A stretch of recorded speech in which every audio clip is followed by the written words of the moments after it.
Namaskaram. As promised, here we are back with that discussion on the Thillanas and Jathiswarams that I had promised last week.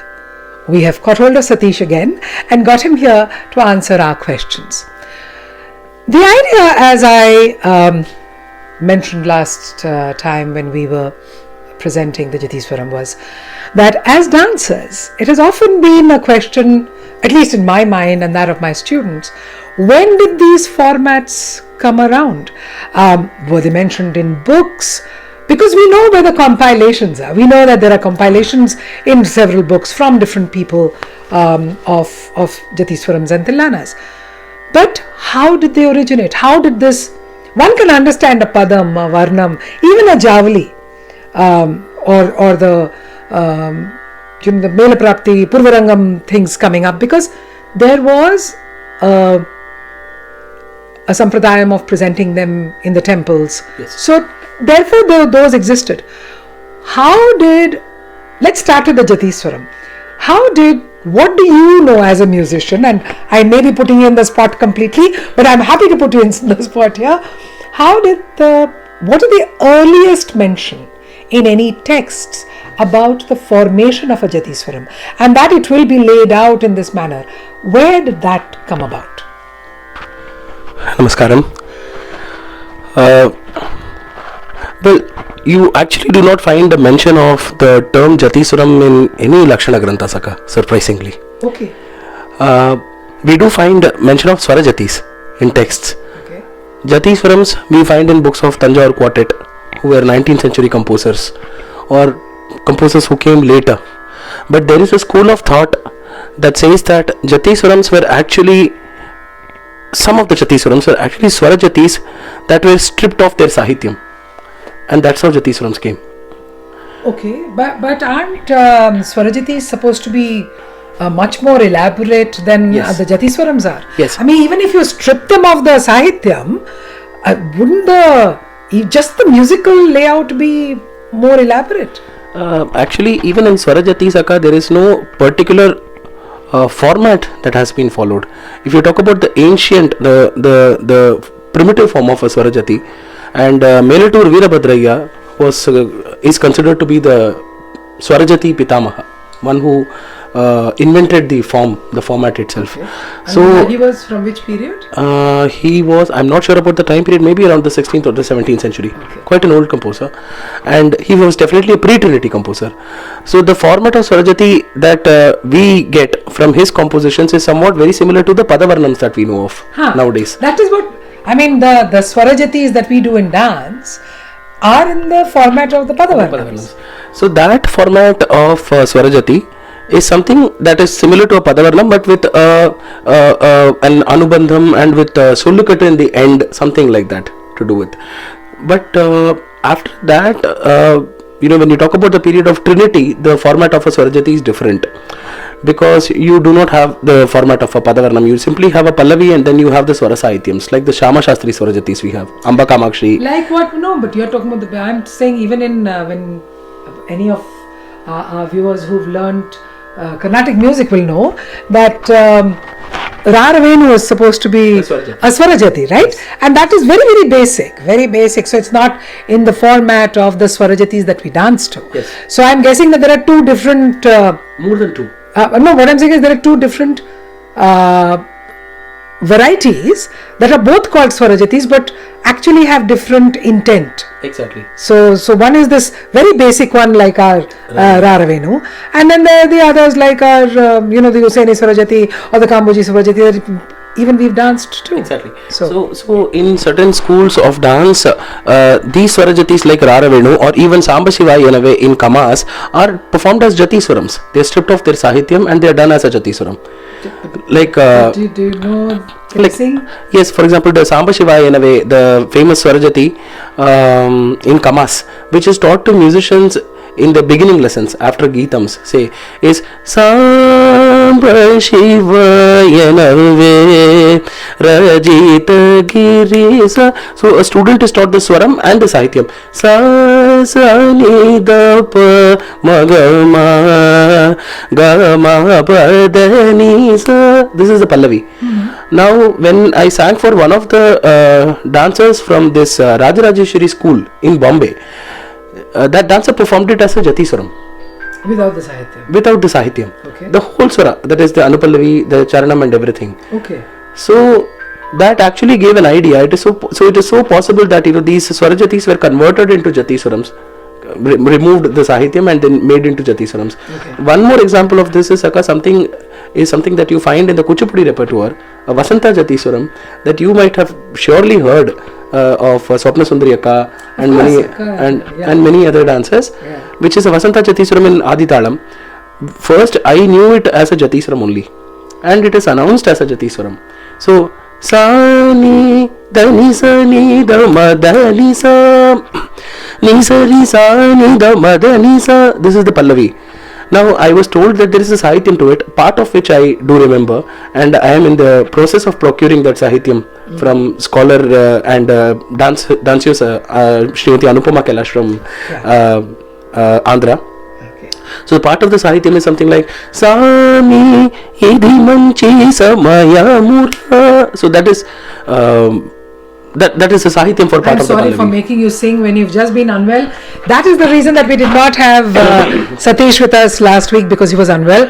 But of course, the love for discussion, the love for music draws us together, and he agreed to come today. So Satish is not in the best of his voice. He always sounds beautiful to me, but please excuse him if he coughs in between. Oh, thank you. But still, for the love of music, I surely sing, even if my voice is bad, and for the encouragement that you give to make me speak, because this is a new experience.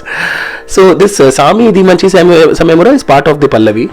So such Swarajatis have been made into Jatiswarams. So it's very, very it's a fact that we do not find a term called Jatiswaram in the Lakshana Granthas also. And as we know, Akka, Jatiswaram is a form which only has solfa syllables, the Swarams. Yeah. So there is not even a Jati in the composition, music composition. Yeah. Only that as dancers you add a Jati after the Pallavi. Yeah, what we call the Tirvana. Yes, and you add Adavus. So the term itself does not do any justice to the format. You could probably call it a Swara Pallavi or a Swara passage, whatever.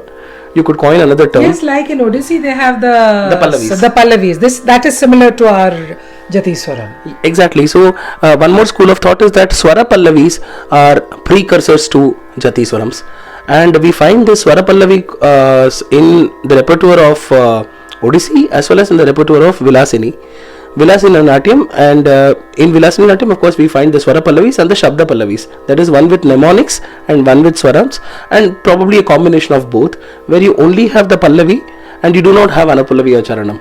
Okay. And that Swara Pallavi, which is simply a Pallavi, just the what you call as the Mukhda in Hindustani music, the first phrase, is danced to in temple at the time of Bala Bhogam. That is some rice or something is offered to the Lord at the time of Suprabhatam. After he is woken up, he is offered something, and the Devadasi would dance a Pallavi as an offering to the Lord.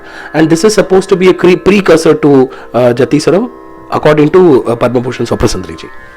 Okay, now that is an extremely interesting piece of information for me, and I am certain for a lot of us who have been sort of toying with these questions. Balabhogam, not something that we were aware of. The fact that there was a tradition of dancing the Pallavi by the Devadasi, again something that I at least was not aware of. Sapnadi, if you are there listening, thank you so much for letting us know this. Thank you for letting Satish know it, who shares it so generously with us whenever we ask him all sorts of complicated questions. Now Satish, that can be the sort of, the idea of the Jatiswaram. In a way, we have seen the similarities in a Kuchipudi presentation, in Odissi presentation. So we know that similar musical patterns have been explored, whether they were called Jatiswarams or not. The methodology, the layout of it was the same, though I'm still not satisfied with how did this structure of the Pallavi, Anupallavi Pallavi repeated many times, Anupallavi repeated once, not repeated at all, sung once, and then the charanams that follow, where that came from. There is something I still want you to go looking for. I want you to find out who created this format that we dance to today, because these are questions that help us understand how to choreograph, how to present, and what is the importance of that particular item in the Marga format.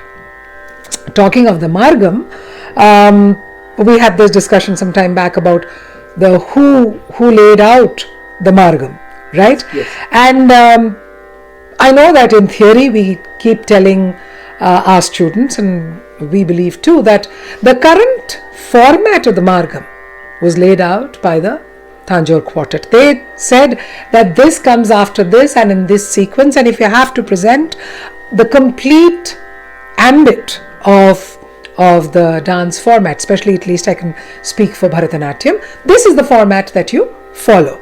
However, obviously, they were dealing with items that already existed, because they said that you do a Jatiswaram, or you do a Shabdam, or you perform the Varnam after this. So those already existed.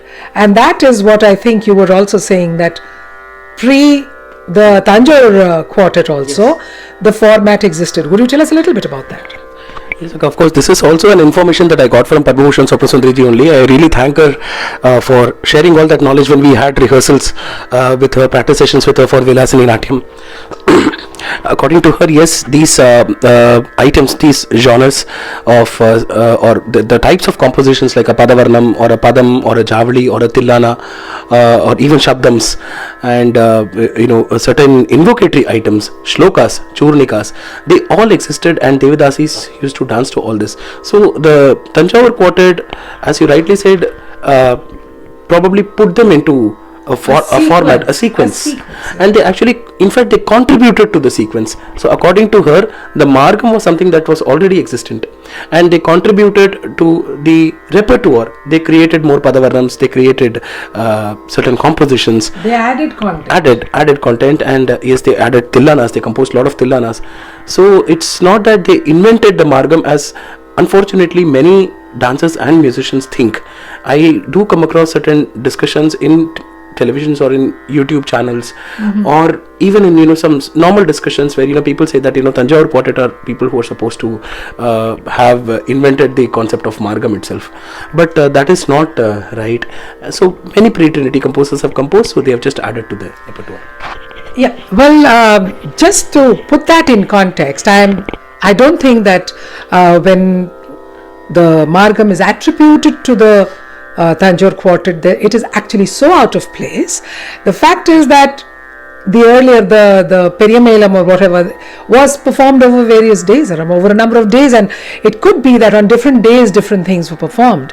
And what the Tanjore Quartet did, this is my understanding, is that they put a sequence in place for a presentation over a period of a couple of hours, rather than over a period of several days, that could be performed by a solo performer, because we must remember that Bharatanatyam came across as the solo performance style, right? And it had to be done by one performer over a period of a couple of hours, when the audience was sitting, same audience is sitting to watch, to experience that. And they suggested that these be done, because I know that we were told that Atta used to perform Varnams that went on for an hour and a half. Now, obviously that is not the case today, and Varnams have been sort of cut short. They have been, the Varnametta has been reduced.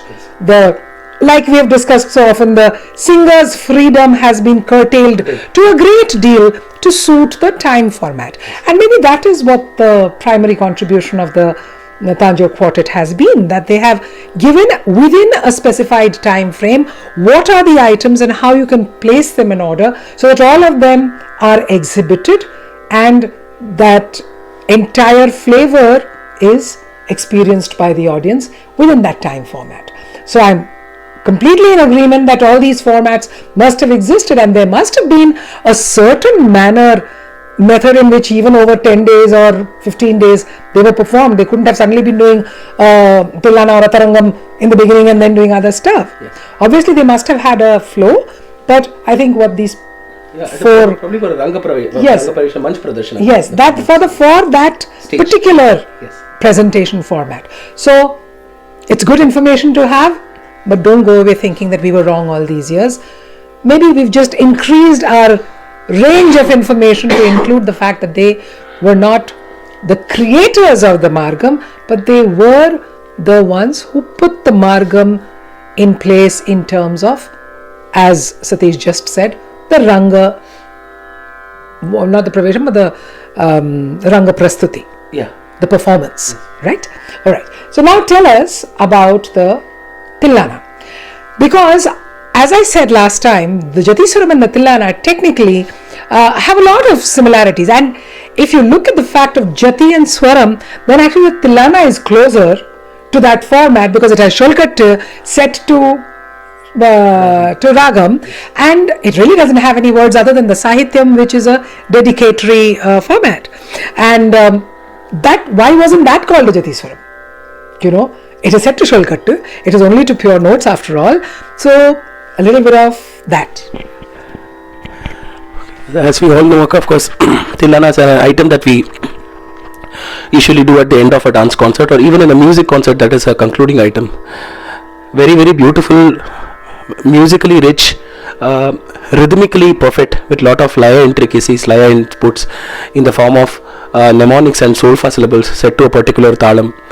It's a beautiful composition, and all of the dancers usually announce it also at the end of the concert that it is like a firecracker. Yes, yes. Or it's like lighting a lamp in front of the altar. My favorite description of the Thillana is a joyous crescendo Yes. of movement and melody.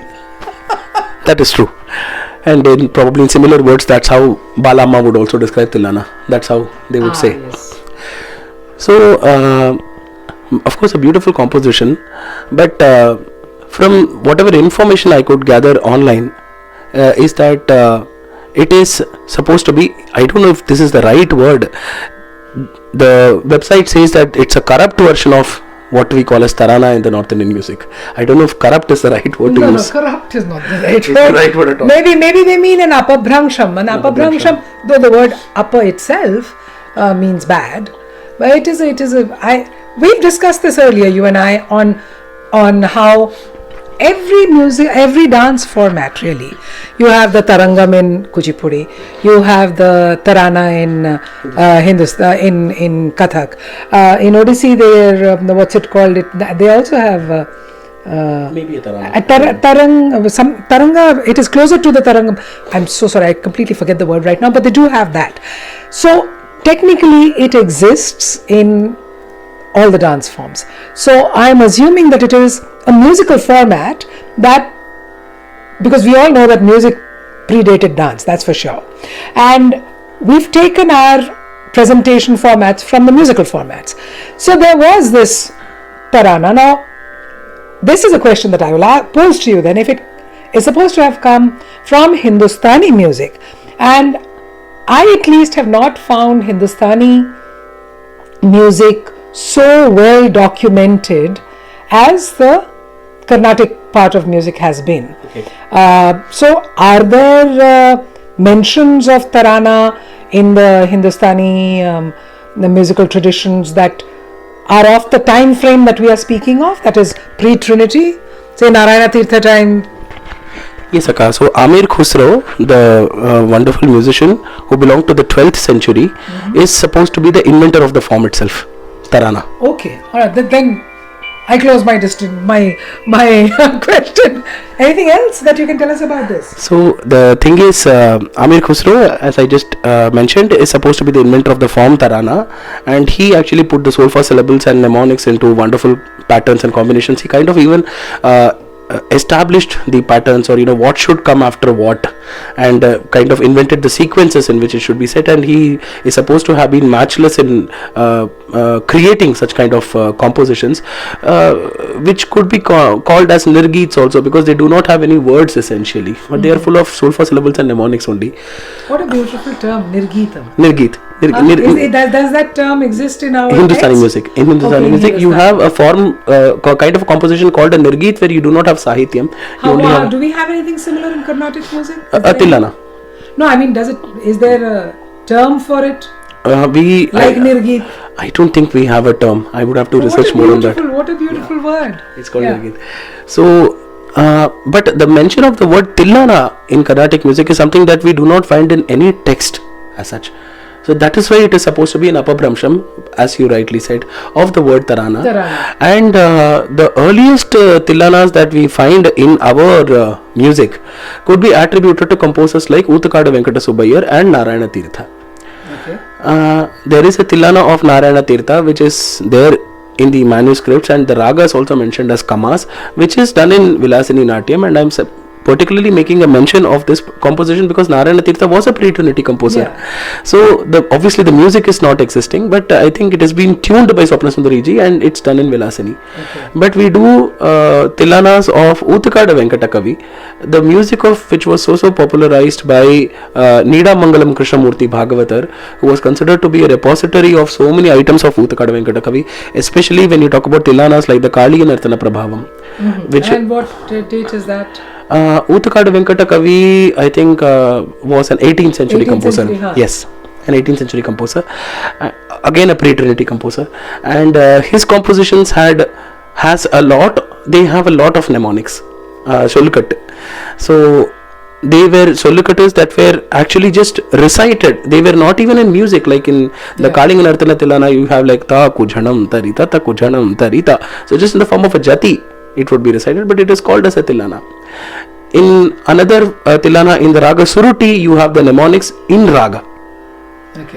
Like Nadirate Yatana Tom Tadirana Dina Din Dirana Nadirate Yatan. So throughout the composition, it has a Thillana format with Sahityam, but it doesn't have the mnemonics or Shollukattu just recited, as against the Gambhira Nata Kali Nartana Thillana, in which you have the mnemonics or Shollukattu just recited as a jati, which is so famous nowadays. Vidushi Aruna Sairamji popularized this. No, and a lot of dancers are dancing to it. Dancing to this also. But the funny part of it is that a lot of people are also dancing it as a beginning item.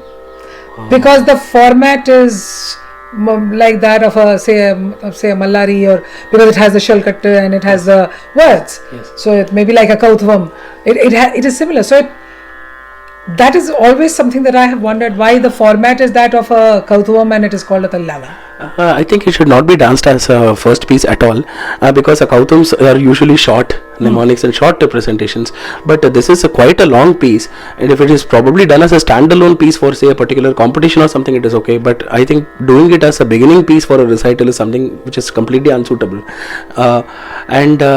So talking about Thillana, so these are compositions of the pre-Trinity composers, but when we talk about Thillanas of the post-Trinity period, then Tanjavur Quartet, Veena Sheshanna, Veena Subbanna, and people like Dandai the Panipillai, then Tanjavur Vaidyanatha Iyer, some popular composers. And then of course the later ones that we are dancing to right now. Lalgudi Jayaraman sir, Balamurli sir. And Lalgudi sir and Balamurli sir have probably contributed to the maximum extent to the repertoire of a Thillana. And of course Vidwans like Chitraveena Ravikiran, Tanjavur S. Kalyan Raman sir, many of them have contributed many Thillanas, and we all sing mostly those Thillanas in the concert sections. Traditional Vidwans, that is I am talking about Carnatic musicians who were very prominent in the first part of the 20th century. The 1950s and 60s would usually sing Thillanas of the Tanjavur Quartet or Veena Sheshanna because they belong to that period, and Lalgudi sir and Balamurli sir came later. So currently musicians sing a lot of Balamurli sir's Thillana and Lalgudi sir's Thillana. Are any of the old Narayana Tirtha Thillanas available? Are they sung anymore? Do you know of any that are there? Because I'm sure we would all like to know what the original format was, or whether there has been a large departure, because what I can see from the contribution of people like Balamurali Krishnan or Lalgudi Jayaraman is that they have used a lot of the more popular ragams, but I'm sure that the format is more or less the same as the ancient ones, but we don't have very many to compare with. Say for instance, what are some of the Tanjore Quartet or Utakada Thillanas? Do you remember any of those that you can offhand just give us a little bit to hear? So if you can So not there's any difference really in terms of how it has evolved from that time to now. Usually the traditional tilanas are simple in nature. Mnemonics are there, swaras are there, and they usually have the format of a pallavi, anupallavi and a charanam with a sahityam as a dedication to a lord or a king, to the god or king. But they will have few sangatis. For example, if you take a Tanjore quartet tilana, say the Behak tilana and Mishra Chapu. So din tana na dirana din ta dirana dirana na der tum der tani din tana na dirana din ta dirana dirana na der tum der tani din. This is the Pallavi. If we talk about a Lalgudi Sar's Thillana in the same raga Behag, but in Tisra Gati Aditalam, now Lalgudi Sir would have literally structured it like a Kirtana with several Sangatis. Okay. Those many variations you would not find in a traditional Thillana. Maybe you have. Sing Lalgudi? Din tana din ta janu ta dirana ta kadin janu din tana din janu ta dirana takadin janu din tana din ta janu ta dirana takadin janu din ta dana janu ta dinita takatana din tana din ta janu ta dirana takadin janu din ta dana janu ta dinita takatana Tanadim, Tatanadim, Tatanadim, Tanadim, Tajanu Tadirana. Now this is like almost a kriti that you hear in Behag. But tell me something. This is again, I know every time I speak with Satish, I end up exposing a great deal of my ignorance, but it's also a great deal of my query. Now, as somebody who knows a ragam, knows Behag, if they were to sing the Tanjore quartet Behag and put in Sangatis, would it make them wrong? Suppose the dancer had choreographed, or suppose they were just doing a musical kacheri and they decided within that Varnametta, within the loose Varnametta, to do different Sangatis. Would it make them wrong to do so? Not at all. You can always put variations when you sing for a dance performance, because singing the same Sangatis would be kind of a repetitive. You cannot sing the same Sangati 40 or 50 times because you have so many korves. Yeah. So you should definitely put variations. But when you learn the Thillana as a musician, the Tanjore quartet would have given just one or two variations that you should learn as a part. That is also because theirs is documented. Yes. Theirs is written down. Yes. Which is something we spoke some time back about. Yes. Who were the composers who had got their stuff written down. Yeah. Yes. So yes, I can understand. I can understand that, and I am actually quite thrilled at this discovery, because there has been a little bit of an inquiry that has been gnawing away at my head, because we as Bharatanatyam dancers do believe that, our tradition in the manner that it is performed today, mentioned in the Shilapatikaram, so it's that ancient, it is coming down from there. It is. But when we talk about musical definitions in dance, maybe there's a lot that we still need to look at and learn from. And I am going to keep on at Satish, and now that he has gotten us talking to Anupamaji, if you're listening, I would like you to know you're going to be next. We're going to be catching on to you to ask about more musical definitions in dance, because those are little pieces of information that tie all our dancing together. Thank you. You want to say something? Yes. Let us listen to him, because what I want to do is, after that, if you can, a very short, low-pitch Thillana, if you could sing for us to close. Just one piece of information that I'd like to add, Akka. That the difference between a traditional Thillana means Thillanas of the Tanjore quartet, older ones, and that of Lalgudi Sir or Balamurali Krishna Sir, is that the older Thillanas are usually mnemonics and solfa syllables based on Raga Bhava. You would not find lot of laya patterns in the phrasing. Okay. The phraseology is simple. Why don't you demonstrate that for our audience? For example, if you take a Bilahari Thillana of Tanjore quartet, dirana tumdirana dirana tumdira nadritani tumdritani tana dirana. So this is all bilahari that you hear. Okay. You will not say that there is a pattern of 2, 3 or 4 in sequence or something like this. Okay, so guys, exactly it matches the swara pattern. Swara or just That is in that indicates that ragam. Exactly. So this is not a complex musical structure, because this is the raga that has been kept in mind and that has been translated into mnemonics and put in a talam, a meter. So these are easily learnable compositions, even in terms of music. A musician can easily learn them. But if you talk about a Balamurli sir's Thillana, say the famous Kalyani Thillana, so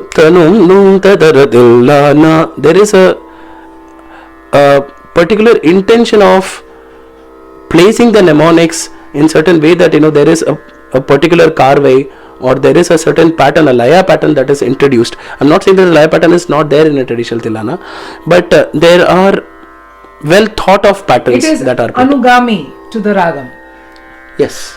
And here, the Kadanakutualam Thillana yes, that we do has got so much of variations in the musicality itself. So even if not in the Pallavi, definitely in the Anupallavi and in the Charanams, you have conscious laya patterns introduced into the Thillana, like Thillana Nadrudim, the Katanakutualam, the Kuntalavarali Thillana. So Tattarikitata Dhittarikitata Tom Tarikitata Nam Tarikitata. This is one pattern. Now Tattarikitata Dhit Tarikitata in Tishragati. The pattern. Then Tattari Kitataka Dittari, that's one pattern. So such laya patterns have been consciously introduced into the Thillana, whereas the phraseology is almost the same of the Raga Kuntalavarali. So these kind of experimentations have been done to a great extent by the composers who came much later. And the traditional Thillanas are simple in music with mnemonics and syllables beautifully placed.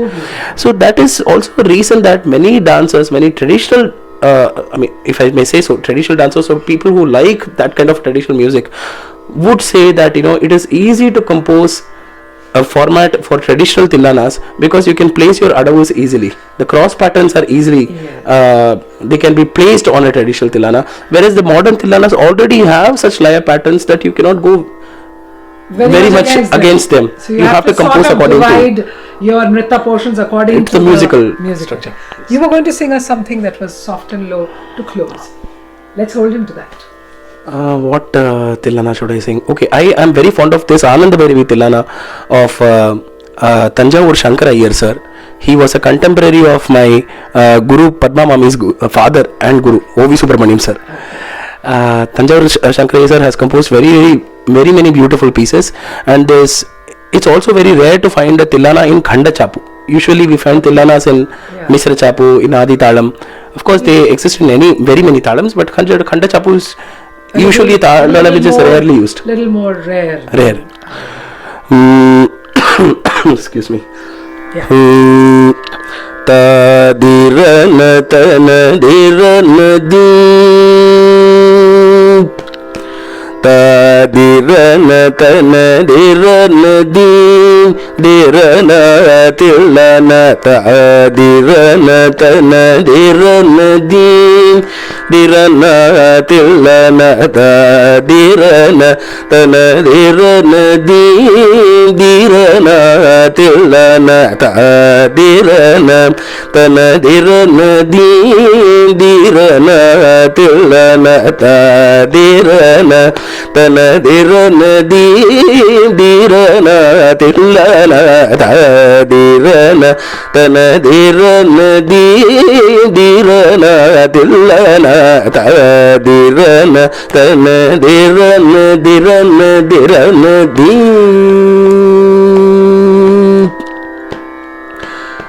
Nadretani ditlam tadigina dondi itlam tadigina dondi itlam tadigina donta dirana tana dirana di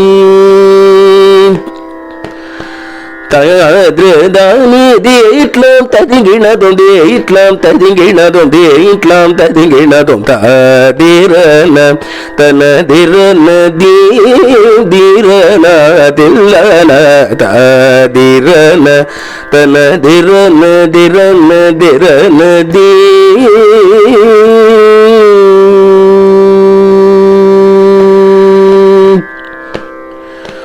ஆனந்த நடமாடும் Natarajan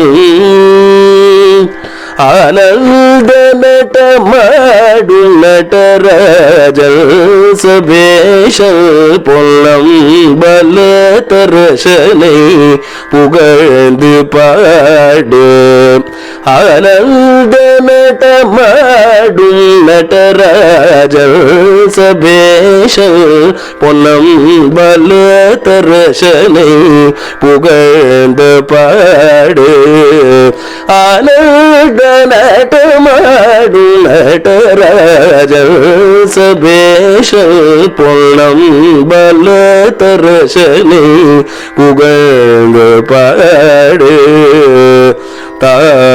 gari sani sa takida tagada tabu magamapa tadingena dokta gari sani sa takada gitaga tabu magamapa tadingena dokta gari sani sa takada gitaga tabu magamapa tadingena dokta kada jam tarida sagari magari sani sa tadingena dokta magari tadingena dokta dirana tana dirana dirana dillana dirana tana dirana dirana dirana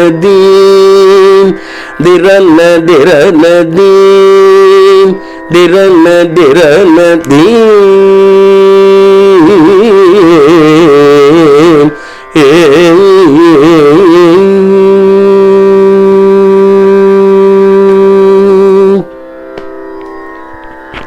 Wow, thank you for that. And I'm sure all of you totally enjoyed that as much as I did. I know Satish found it very difficult to sing because of the state he is in, but then that is what is passion. That is what music does to you. It grabs hold of you and draws you out no matter how ill or well one may be. Thank you, Satish, for so many pieces of really, really good and pertinent information that you've shared with us. And thank you once again, Sapnadi, for sharing your knowledge, and Anupamaji for sharing your knowledge with him, because we did not speak with you, we did speak with somebody who did. And I hope all of you enjoyed this as much as I did, because this is the sort of conversation that we are going to continue to have and try and expand our knowledge of the cusp between dance and music and all of that. Until the next time, it's Namaskaram from us. Thanks, Didi.